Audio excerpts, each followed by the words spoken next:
There is a form of discrimination that knows no boundaries, and it is at many times exercised and practiced, sometimes unconsciously, by those we love. This is the discrimination against women and girls. Women, you may every time we get the blame.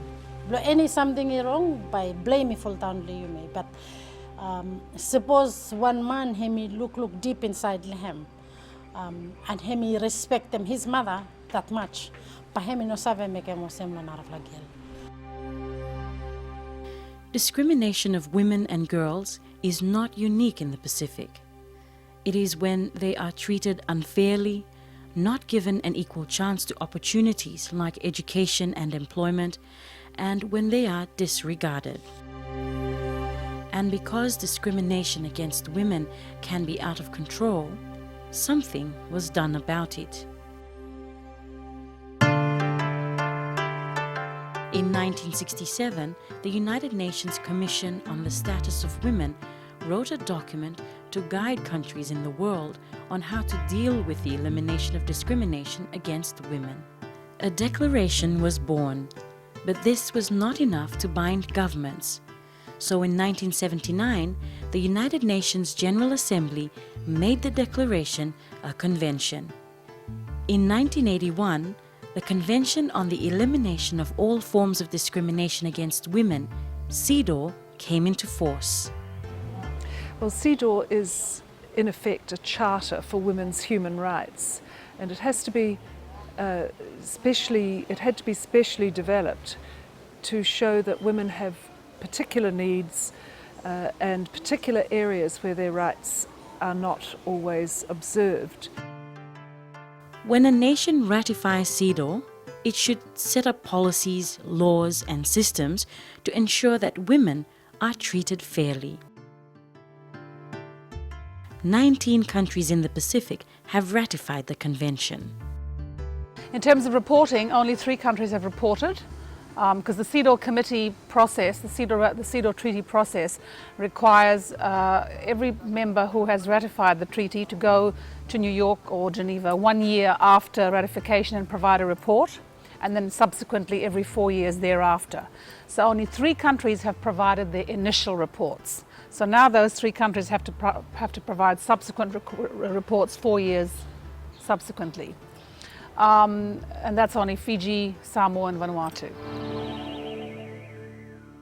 There are 3 countries that have yet to endorse the convention. One is the Republic of Palau. I've heard from the members, the countries that has ratified, and so I'm listening to their progressive report and some of the struggles that they are having for implementing the CEDAW. So I think for us in Palau, it's sort of like guidelines for us to see or to have heard what we need to get done as a national, as a country, before we ratify CEDAW. Reporting to the UN CEDAW Committee is a requirement set under Article 17 of the Convention. It is an important process that monitors the performance of the Convention in any country. While ratifying CEDAW is an achievement, reporting is an onerous task, one that demands a lot of money and practical help. It has taken a few Pacific Island countries 3 years and more to write their reports. What you have to do is start with something that is okay. It's not brilliant, but it's okay, and you submit it. Then you get directions from the committee as to where you go. You know, maybe the committee will say, you know, it's such a diverse culture in Papua New Guinea. We would like to hear some more of the experiences of the women from the highlands. So then you focus on the highlands for the next report. And then subsequent reports, you focus on different areas or different issues. You don't have to solve women's problems in one swoop.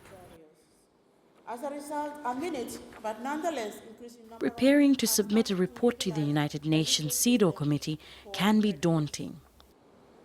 This is why UNIFEM Pacific, the Secretariat of the Pacific Community, and RRT put together a mock exercise to help government and non-government delegates in their preparation.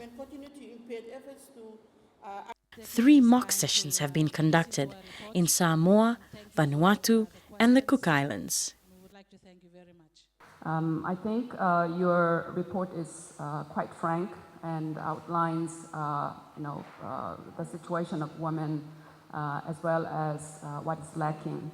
But in general, it doesn't provide much statistical data disaggregated by sex. There is a lack of statistics in many areas.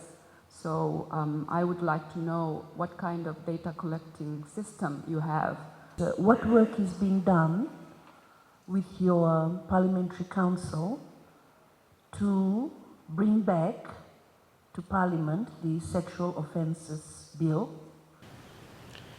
Well, after going through this training, I realized that we weren't really clear with our stats and what we were saying there. Definitely, I really appreciate the fact that we are able to hold this mock session, and I would really recommend it to other countries in the Pacific. The mock session, in my view, is really a very helpful tool that really help us to get ourselves prepared for the UN presentation, and that's and we've still got up to May. So after this mock session, we'll be able to get ourselves sorted out. The mock presents what it feels like to be in New York or in Geneva and before the UN CEDAW committee. Welcome to the 38th session of the United Nations CEDAW hearings. Vanuatu ratified the Convention on the Elimination of All Forms of Discrimination Against Women, the CEDAW, without reservation on 13th April 1995. In regards to Article 10, I would request the state delegation from Vanuatu if you could specify whether budgetary allocations has been set aside for the implementation of the Gender Equity in Education Policy and Action Plan 2005 to 2015. It is also noted in your responses that there is no coordinated approach in creating awareness among women about access to loans and credit opportunities. What measures are being taken to ensure that there is coordination, not only within the government, but also outside of government? The questions that are coming out are really helping us to sort of be better prepared for what is in what we will experience in New York in May. Your responses generally were too broad. Your responses need to be more specific to the question. And one word was made by the experts, which is to keep it short and simple, and maybe provide an example from your state report. As the mock session picks up momentum, there is yet another challenge. Implementation of CEDAW and how it fares occurs for a variety of reasons. If a country has the political commitment, that is the critical thing, the political commitment.